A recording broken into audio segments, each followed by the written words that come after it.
नमस्कार। Daily post Punjab Haryana Himachal देख रहे हैं आप और मैं हूं आपके साथ श्रेया शर्मा। कार्यक्रम विकसित भारत जनसंकल्प यात्रा में आप सभी दर्शकों का स्वागत है।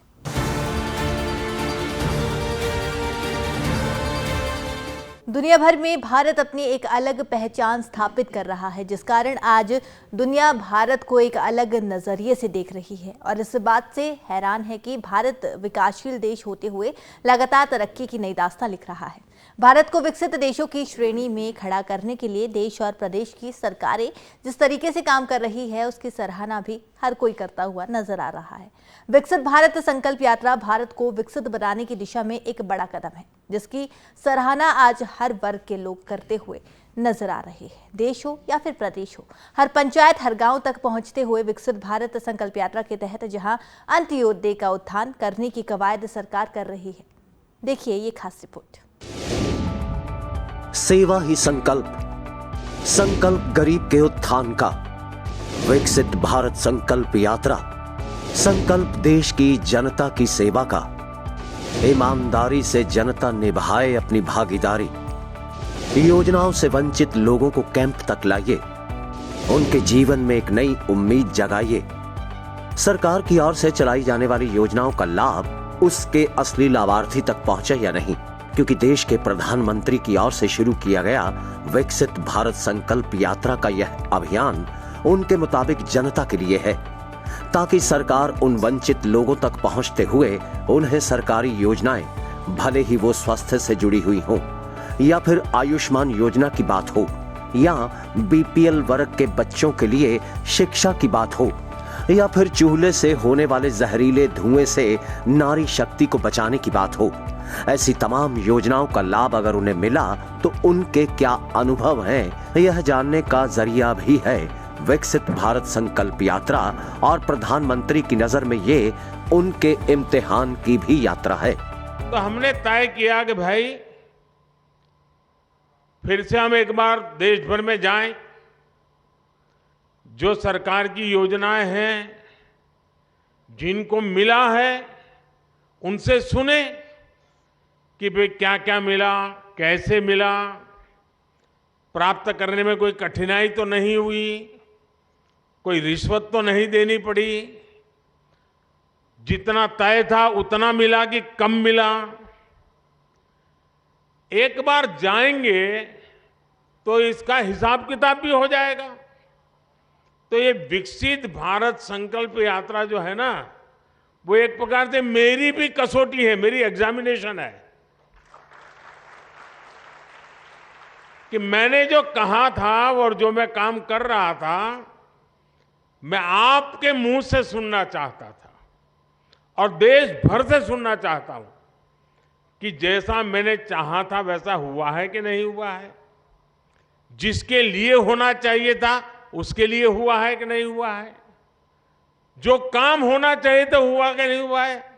अगर हम इस समय 140 करोड़ देशवासी इसी मिजाज से भर जाएं, बस अब हमें देश को हमें आगे ले जाना है, ऐसे नहीं रहना है। हर एक की जिंदगी बदलनी है, हर एक की शक्ति का सम्मान होना चाहिए, शक्ति का उपयोग होना चाहिए, तो देश को आगे बढ़ाना चाहिए। एक बार ये मन में ये बीज बो रहे ना, आज 25 साल में तो ऐसा वटवृक्ष बनेगा, 2047 में 2047 में विकसित भारत बन जाएगा और बच्चों को फल मिलना शुरू हो जाएगा। ये वटवृक्ष की छाया आप ही के बच्चों को मिलने वाली है और इसलिए विकसित भारत बनाने के लिए हर नागरिक का मिजाज बनना चाहिए, मन बनना चाहिए, संकल्प बनना चाहिए।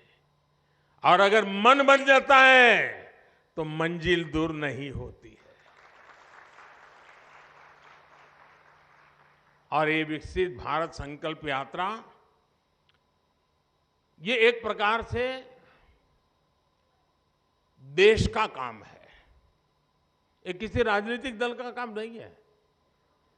और मैं मानता हूं जो इस काम को करता है ना, वो बहुत पवित्र काम करता है। वो दूर से देख रहा है, अखबार में पढ़ रहा है, उसको समझना चाहिए कि मेरी गाड़ी छूट रही है, मैं मौका छोड़ रहा हूं। मैं भले देश का प्रधानमंत्री हूं, लेकिन मेरा बड़ा उमंग है आज आपके बीच आने का। मुझे बड़ा आनंद है कि मैं आज विकसित भारत संकल्प यात्रा का मैं हिस्सा बना। मैं भी संतोष करूंगा कि हाँ भाई, ये काम मैंने भी किया। आप में से हर किसी को करना चाहिए। अगले गांव में जहां भी यात्रा जाने वाली हो, शहर में जिस वार्ड में जाने वाली हो, भव्य स्वागत होना चाहिए। सबके सब लोग आने चाहिए, हर किसी को सुनना चाहिए, योजनाओं का लाभ लेने के लिए आगे आना चाहिए। और जिसको योजना का लाभ मिला है उसने आत्मविश्वास के साथ इसको बताना चाहिए। अच्छी बात बताने से भी अच्छाई का वातावरण पैदा हो जाता है। और इसलिए मैं चाहता हूं कि विकसित भारत यात्रा ये एक बहुत बड़ा सपना है, बहुत बड़ा संकल्प है, और अपने ही प्रयासों से इस संकल्प को हमने सिद्ध करना है। इस विकसित भारत यात्रा के दौरान देश को विकसित राष्ट्र बनाने के लिए देशवासियों को भी अपनी भागीदारी ईमानदारी से निभानी होगी और इसके लिए बाकायदा विकसित भारत संकल्प यात्रा के आयोजनों के दौरान शपथ भी दिलवाई जा रही है। हम शपथ लेते हैं कि भारत को 2047 तक आत्मनिर्भर और विकसित राष्ट्र बनाने के सपने को साकार करेंगे। हम शपथ लेते हैं कि गुलामी की मानसिकता को जड़ से उखाड़ फेंकेंगे। हम शपथ लेते हैं कि देश की समृद्ध विरासत पर गर्व करेंगे। हम शपथ लेते हैं कि भारत की एकता को सुदृढ़ करेंगे और देश की रक्षा करने वालों का सम्मान करेंगे। हम शपथ लेते हैं कि नागरिक होने का अपना कर्तव्य निभाएंगे। भारत माता की जय। विकसित भारत यात्रा के दौरान लगे कैंपों के बीच तमाम सरकारी अधिकारी कर्मचारी अपना काम करते हुए बीपीएल परिवारों तक सरकारी योजनाओं का लाभ पहुंचाने का काम कर रहे हैं। तो वहीं छोटी रेहड़ी फड़ी लगाने वाले दुकानदार भी केंद्र सरकार की योजना मिशन आजीविका और कई दूसरी योजनाओं का लाभ पाते हुए दिव्यांगजन भी अपने पैरों पर खड़े हो रहे हैं। उनके अनुभव जानते हुए प्रधानमंत्री नरेंद्र मोदी ने लाभार्थियों से हंसी ठिठोली भी की।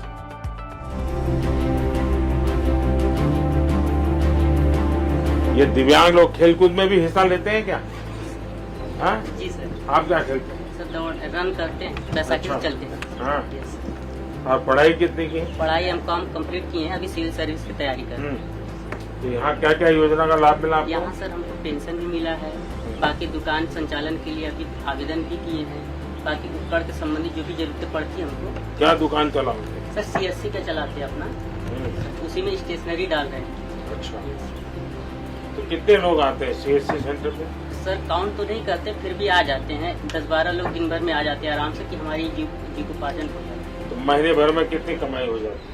सर काउंट नहीं। अच्छा मत बताइए, कोई इनकम टैक्स वाला नहीं आएगा भाई, कोई ऐसे करते हैं क्या? सर जो भी होता है अपने नहीं, आपको लगता होगा इनकम टैक्स भेजेगा मोदी? नहीं सर, हाँ? ऐसी बात नहीं है सर। इनकम टैक्स भरना पड़ेगा तो कमाते होंगे। नहीं सर। आपके चेहरे की खुशी बता रही है। नहीं सर, आपसे मिलने की खुशी है सर। अच्छा। जी सर, इतना नजदीक से कभी मिले नहीं थे। हाँ। CSC सेंटर चलाते हैं सर, नीरज कुमार महोदय। CSC सेंटर कब से शुरू किया? CSC सेंटर 3 साल हो गया सर। और कंप्यूटर खुद चला लेते हैं? जी सर, खुद चला लेते हैं। कितने लोगों को काम दिया CSC सेंटर में? CSC सेंटर में सर 3 लोग हमारे हैं। 3 लोग हैं? जी सर। उनको पैसा देते हैं, पगार वगार? जी सर। अच्छा, 4000 रुपये महीने। 4000 रुपये देते हैं? जी सर। हरियाणा का लाल मनोहर CM महाराज है।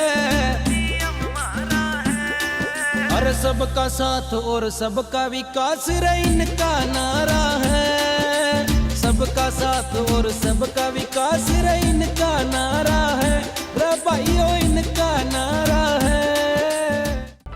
सबका विकास, सबका साथ और सबका विश्वास के संकल्प के साथ हरियाणा एक, हरियाणवी एक के सिद्धांत पर चलने वाले मुख्यमंत्री हरियाणा मनोहर लाल अपनी जन कल्याणकारी और पारदर्शी नीतियों के चलते आज कई तरह की सरकारी योजनाओं का लाभ हरियाणा के हर वर्ग के लोगों तक पहुंचा रहे हैं। लेकिन उनकी नजर में उन्होंने जो सपना लंबे अरसे पहले देखा था, वो क्यों देखा था, आज उसकी असल में उन्हें अनुभूति हो रही है।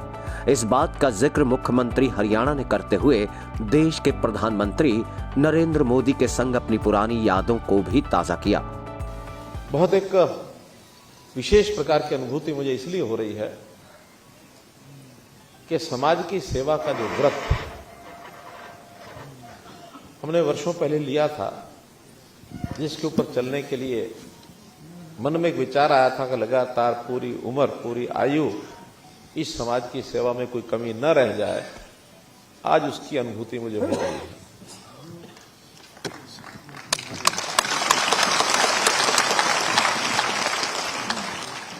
समाज के लिए क्यों काम करता है कोई व्यक्ति, मुझे कई लोग पूछते हैं, आपके मन में इतने सारे विचार क्यों आते हैं, ये लाभ इसको दे दो, ये लाभ उसको पहुंचा दो, ये लाभ उसको पहुंचा दो। मैंने कहा आपके परिवार में कितने लोग हैं? उन्होंने गिनाया, मेरे माता पिता हैं, मेरे 2 भाई हैं, एक बहन है, मेरे बच्चे हैं, एक 8-10 परिवार के सदस्य हैं। मैंने कहा आप उनके लिए काम करते हैं ना? मैंने हाँ करता हूं, मुझे जो आय होती है मैं उनके लिए सब कपड़े भी लेके आता हूं, उनके जूते भी लेके आता हूं, उनकी बीमारी में भी पैसा खर्च करता हूं, उनकी पढ़ाई पर भी करता हूं, बुजुर्गों की सेवा भी करता हूं। क्यों करते हो? तो मेरे अपने रिश्तेदार हैं। तो पैमाना क्या है? जो रिश्तेदार है उसकी सेवा करो। अब ये भाव मन में लाने के लिए जब हमने विचार किया कि मेरे पास हरियाणा की जिम्मेवारी आई है मुख्यमंत्री के नाते, तो क्या मैं ये 2 करोड़ 80 लाख लोगों को अपने परिवार का सदस्य नहीं मान सकता?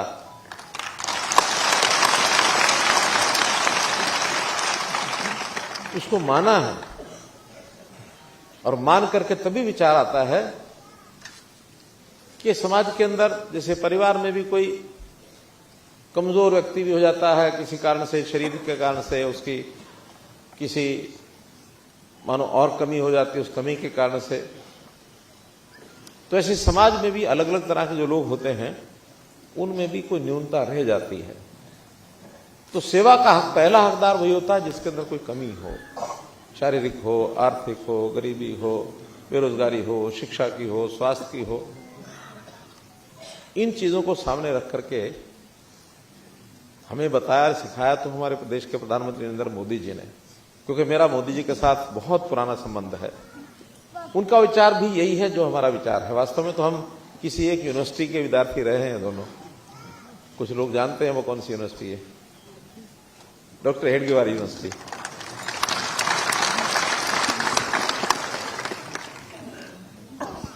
तो वहां सिखाया ही जाता है कि समाज अपना है, समाज के साथ प्रेम करो। हम लोग आगे बढ़े। सबसे पहले तो यह आया कि समाज में जो बीमार हो जाते हैं व्यक्ति, उनका आर्थिक स्थिति परिवार की अच्छी नहीं होती है, तो कोई ना कोई पैसा खर्च होता है, कोई योजना बनाई जाए। तो प्रधानमंत्री जी ने योजना दे दी, क्या? आयुष्मान भारत।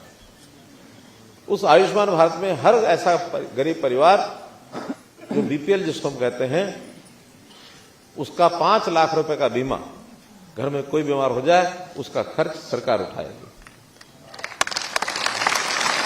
उस योजना में हरियाणा के 15 लाख परिवार, 15.5 लाख परिवार आए।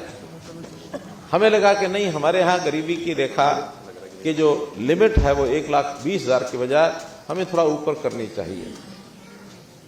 तो हमने उसको 1,80,000 कर दिया और 14 लाख परिवार आ गए, तो हमारे यहाँ 29 लाख परिवार। समाधान टीम से आपके घर आए हैं।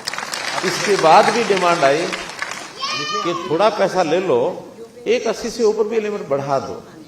हमने हिसाब लगाया कि कुल मिला के एवरेज एक परिवार के ऊपर 3,000 रुपए का खर्च आता है। तो जो बातचीत की, कुछ लोग बैठे थे, भाई 1,500 हम भर देते, 1,500 आप दे दो, कल हम ले लो। हमने वो योजना भी खोल दी, 1,80 से लेकर 3 लाख तक की जिसकी इनकम है परिवार की, उसको भी जोड़ा। तो फिलहाल कार्यक्रम विकसित भारत जन संकल्प यात्रा में इतना ही। मुझे यानी कि श्रेया शर्मा को आप इजाजत दीजिए और आप बने रहे डेली पोस्ट पंजाब हरियाणा हिमाचल के साथ। नमस्कार।